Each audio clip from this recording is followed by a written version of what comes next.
Hey guys, Jonathan and Craig here with Cables and Kits. Hello. How are you? I'm good. How are you? I'm wonderful. I'm wondering what we're talking about today. Today we're talking about the Aironet Access mounting kit that will go with the 3700, 3600, 3500, 2600, 1600, 1240, 1260, 1, 2, 3, 4, 5, 6, 7. I think it goes with all of it. I don't know. It sounds like it. But what I'm really most curious about is, do you actually remember the part number? I do. Okay. It's AIR, AIR-AP 1140 MNTG KIT. Wow. QRS TUV. Yeah, that's pretty good. We were trying to see if we could get that down, and I guess we got it figured out. So this particular kit is going to mount all this series that I told you guys before, but most specifically what this most commonly is used for is, just as the part number states, is going to be the 1140. Now when you guys receive the kit, open the kit up, there's going to be a variety of parts and pieces. So what we're going to attempt to do in this video is to break the parts apart and give you guys a little bit of explanation as to what you're going to use in which scenario, and hopefully get you guys mounted a little bit quicker. Oh. So the two main parts that you guys are going to see are the mounting brackets here and also the rails here. Which would be 4 total parts. That's correct. Yeah. Two main parts. Two You got main brackets and then you so got these the are the rails. minors. Whatever. Okay, what are these over here? So that's all the ancillary mounting hardware, in addition to the most common application, which is going to be the suspended ceiling application. You can mount this on a wall. So it does come with the sheetrock anchors as well. So let me just pause you, because I think what we're talking about here, if I understand correctly, we've got 3 primary methods of mounting. We've got wall mounting, we've got regular ceiling mounting, and then I guess there's a recessed ceiling mounting. Is that right? Okay. For certain applications, and we'll break this down a little bit, certain suspended ceilings, the tiles sit differently, so they account for that in that kit. I think that's what you're referencing. I think our tiles are far from well, they're suspended, but they're far from hanging. They're not fancy. We have non-fancy ceiling tiles here. Well, that's a good transition. Which one would we need? Yeah. So for most applications, you would use the standard rail, which is going to be your flush mounting rail. So that's going to be an application to where the little rail in the suspended ceiling sits flush with the tile itself. Certain suspended ceilings, the tile actually protrudes a little bit from the rail itself.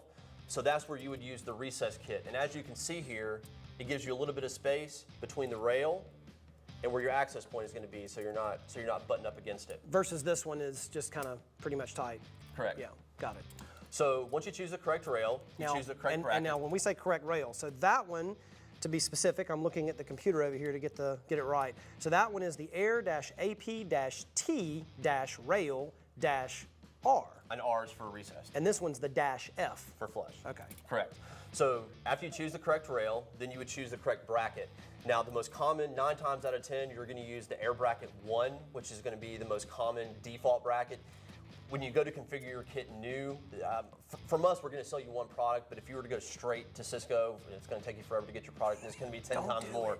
But they will give you this as the default if you don't choose. So this is, the Air Bracket 1 is most likely what you're going to use, and what I recommend that you start off with if you're just kind of fumbling through it and trying to get it up there. And generally, that's going to be paired with the Air-AP-T-Rail-F, and this is the Air-AP-Bracket-1. Those together, I think you were showing me earlier, we're going to take this. First of all, select your ceiling grid width. You've got 1.5 inches, a 15/16, and if I can get it to move, there's a different one here, which apparently I can't get it to go. I might need a little help. Oh, there it is, and 9/16. So I think we figured out that ours is 15/16, which would be the B selection. So when you snap this into the B selection, it makes the width where it needs to be. You would snap this onto your railing. Let me set that down. You would snap this onto your rail first into the B position, and then the reason I guess it's on there as the B position is so that you know the holes to use on here to mount. So on here, it's got A, B, and C holes. So you got your A hole, you got your B hole. We're all familiar with those, and then you got your C hole.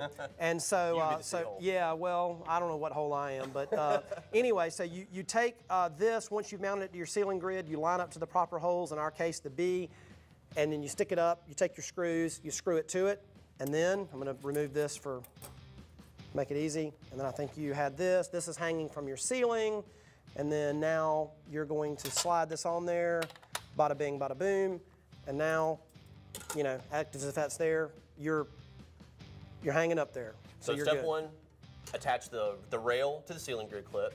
Step 2, attach the bracket to the rail. And then 3, you attach the actual access point to your installed apparatus. Apparati, if you have multiples. That's correct. Okay, good. So that's that one. And then the other one, what's the main difference there? You said basically that the tiles drop down below the the grid system a little bit. It's those super Correct. fancy, like lawyers' offices tiles. And so that is essentially the same concept, but when you're doing it with that one, you're going to have the drop down, which is going to get you down below the tile, right? Correct. Okay. Yep. Makes sense. What else do we need to tell them? Well, really, that's it. And those are the basic elements to the kit. There's really not that much to it. It's a little bit overwhelming when you open it up, but that's the anatomy of what you're going to be receiving in the kit.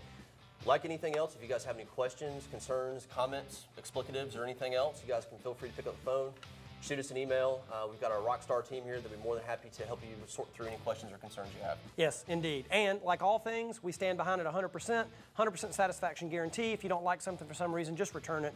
Lifetime warranty on everything that you buy from Cables and Kits, same day shipping. We ship till 8 p.m. Eastern Standard Time, and a laundry list of other wonderful things that make us hopefully awesome. So anyway, We appreciate you guys' time. Like I said, if you got any questions, reach out. We'll be happy to help. come back and see us. Goodbye.